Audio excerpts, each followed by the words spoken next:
There are also a few more specific points I would like to raise. As has been mentioned by Jan, by the President, by the Chair, yesterday in the meeting of the Council here in Brussels, we decided to support the agency, the International Atomic Energy Agency, the nuclear fuel bank that they are trying to construct with a contribution up to €25 million. This will allow the agency to finalize the modalities for the bank so that the agency board can approve it. The idea of a fuel bank is not new. It has been discussed for many years, and I'm hopeful that this time will be a success. We want the bank to be established very soon, and in any case, before the next Non-Proliferation Treaty Review Conference in the spring of 2010. I am convinced that the establishment of a fuel bank will have a positive impact on the general climate of the Non-Proliferation Review Conference. It will facilitate progress in all three pillars of the Non-Proliferation Treaty, namely, as I said, non-proliferation, disarmament, and peaceful uses of nuclear energy. It is important to note that the fuel bank is not exclusive in its character. There are other parallel initiatives and ideas that may prove useful to meet different situations. But the fuel bank will be the first concrete step to make the long-discussed project into a reality. We in the European Union consider that the development of nuclear energy requires the best possible standards of safety, security, and non-proliferation. The multilateral mechanism should offer a real alternative to countries to forgo developing their own national enrichment and reprocessing capabilities, which can constitute a significant risk for nuclear proliferation. We cannot afford to fail, and if we do, we may face new problems, new countries that are attempting to cross the red line and go nuclear. If we succeed, on the other hand, we will strengthen the multilateral nuclear non-proliferation system that is at the core of the European Union action, and we will strengthen international cooperation. My friends, the European Union strategy against proliferation of weapons of mass destruction was adopted in 2003. We were at that time far-sighted. Our strategy and its core principle remain valid. We remain committed to the multilateral treaty-based system, to all other relevant disarmament and non-proliferation instruments and international organizations. We want to pursue universalization of multilateral agreements. We want to reinforce a strict implementation of these agreements, and we want to cooperate with partners and give assistance to third countries.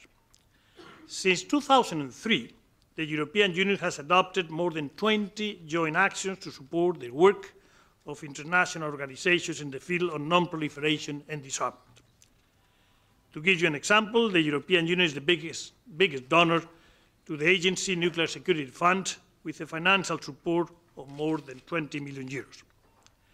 Our assistance has helped dozens of countries in Africa, the Balkans, Central Asia, and Southeast Asia to prevent nuclear terrorism by strengthening the physical protection, security, and control of nuclear and other radioactive materials. We can be, to a certain extent, satisfied with the active implementation of the strategy. We can make it even more operational. Yesterday, as you know, the Minister of Foreign Affairs from the European Union endorsed new lines for action by the European Union in combating the proliferation of weapons of mass destruction and their delivery system. The overriding goal of the plan is to achieve greater coordination within the European Union to maximize the impact of our action. We will intensify the efforts to counter proliferation flows and proliferation financing. We will sanction acts of proliferation. We will develop measures, including cooperation on consular vigilance, to prevent intangible transfer of knowledge and know-how. We will raise awareness in undertakings, scientific and academic circles, and financial institutions. We will continue cooperation with international organizations and third countries to help them to improve non-proliferation policies and export controls. To achieve this ambitious agenda, we have to mainstream non-proliferation in our overall policies. Non-proliferation is not just a foreign or security policy matter. It's a cross-cutting issue that affects visa issues, university cooperation, financial cooperation, and so on. In the foreign policy field, the non-proliferation concerns are taken into account by including weapons of mass destruction clauses into the European Union agreements with third countries.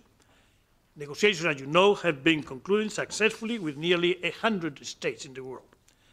We are now going to assess the implementation of the weapons of mass destruction clause and how to react in case of non-compliance. My dear friends, it has been 40 years since the signature of the Treaty on Non-Proliferation of Nuclear Weapons. The European Union remains committed to the Non-Proliferation Treaty and supports all its three pillars. The Non-Proliferation Treaty is not a perfect system, but it's the only one we have. And all in all, it has served us well.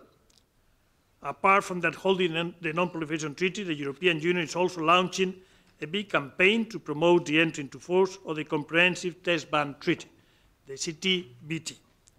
Equally, we should stop the stalemate in the Conference on Disarmament. We need to start negotiations, immediately and without preconditions, on a multilateral treaty banning the production of fissile material for nuclear weapons or other nuclear explosive devices. I had the opportunity to address myself in Geneva not long ago to the committee in charge of this issue. And of course, we also hope that the United States and the Russian Federation will make progress in their negotiations on a post-START agreement. My dear friends, let me end where I began. The world badly needs more progress on nuclear disarmament, with new thinking in the major countries, but also in the countries that may have the temptation to go in that direction. I think that will be possible. The task of political leaders is to set a sense of direction and to build trust among the key players. That is the task of many people, including the European Union. My dear friends, thank you very much for your attention and great success to your conference.